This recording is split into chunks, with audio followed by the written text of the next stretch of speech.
नमस्कार, one India Hindi में आपका स्वागत है और मैं हूं आपके साथ विवेक। केंद्र सरकार के कृषि कानूनों के खिलाफ किसानों का प्रदर्शन जारी है।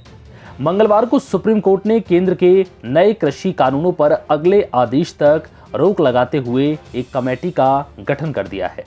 इस कमेटी में किसान नेता भूपेंद्र सिंह मान, कृषि वैज्ञानिक डॉक्टर प्रमोद कुमार जोशी, कृषि विशेषज्ञ डॉक्टर अशोक गुलाटी और महाराष्ट्र के किसान नेता अनिल घनवंत शामिल है। ये कमेटी नए कृषि कानूनों पर किसानों की शिकायतों और सरकार की राय जानेगी और उसी आधार पर अपनी सिफारिशें देंगी। हालांकि कमेटी में शामिल लोगों को लेकर ही अब सवाल खड़े होने लगे हैं। किसानों का कहना है कि कमेटी में सरकार के लोग ही शामिल है।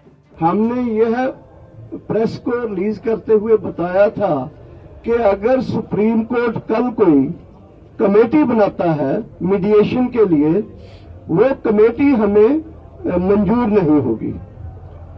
तो ये हमने एक बहुत preventive and precautionary press note दिया था, क्योंकि परसों चर्चा हुई थी, कल सुप्रीम कोर्ट में ऐसी चर्चा हो रही थी कि कमेटी बनने जा रही है और हमें ये पूरा विश्वास था अपनी चीज के ऊपर कि सुप्रीम कोर्ट के जरिए गवर्नमेंट अपने कंधे से बोझ को हटाकर सुप्रीम कोर्ट के जरिए कमेटी बनाने जा रही है, जिसका हमने आपत्ति की। सुप्रीम कोर्ट ने एक आज फैसला किया है जो हमें मीडिया के जरिए ही पता चला है। अभी तक उसकी कॉपी या उसके बारे में डिटेल्स हमें नहीं मिली है, लेकिन जैसे डॉक्टर दर्शनपाल जी ने कहा कि हम समझते हैं कि सरकार की ये शरारत है कि वो अपने ऊपर से ये प्रेशर कम करने के लिए सुप्रीम कोर्ट के जरिए ये कमेटी वगैरह ले आई, जिसका हमने कल ही विरोध कर दिया था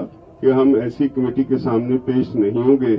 हमारा आंदोलन एज इट इज सरकार के साथ चलता रहेगा। ऐसे लोगों से कभी भी वो किसान के आंदोलन के बारे में ठीक उनकी राय होगी, जो आर्टिकल लिख लिख के प्रेस में जस्टिफाई करते रहे कि कानून ठीक है, तो ऐसी कमेटी को तो बिल्कुल ही कोई मान नहीं सकता। वैसे भी हम असूली तौर पे क्लियर है कि ये कमेटियां ये सब कुछ इशू को ध्यान डाइवर्ट करने के लिए है, ताकि सरकार से प्रेशर कम हो जाए।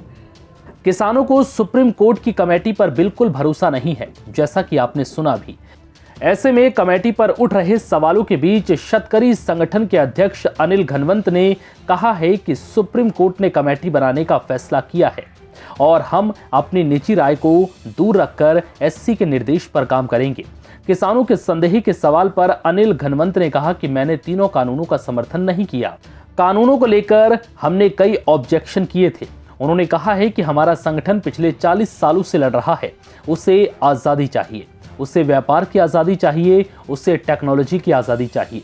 सरकार ने जो कदम उठाए हैं वो किसानों के पांव की बेड़ियां तोड़ने की कोशिश है। किसानों का आंदोलन पिछले 50 दिनों से जारी है और इस दौरान करीब 60 किसानों की मौत हो चुकी है। अनिल घनवंत ने कहा है कि आंदोलन कहीं तो रुकना चाहिए और किसानों के हित में एक कानून बनना चाहिए। कानूनों को रद्द करने की बजाय उसमें संशोधन होना चाहिए। आंदोलनकारी किसान नेताओं को कमेटी के साथ कार्य करके अपनी बात रखनी चाहिए। फिलहाल इस वीडियो में इतना ही। नमस्कार।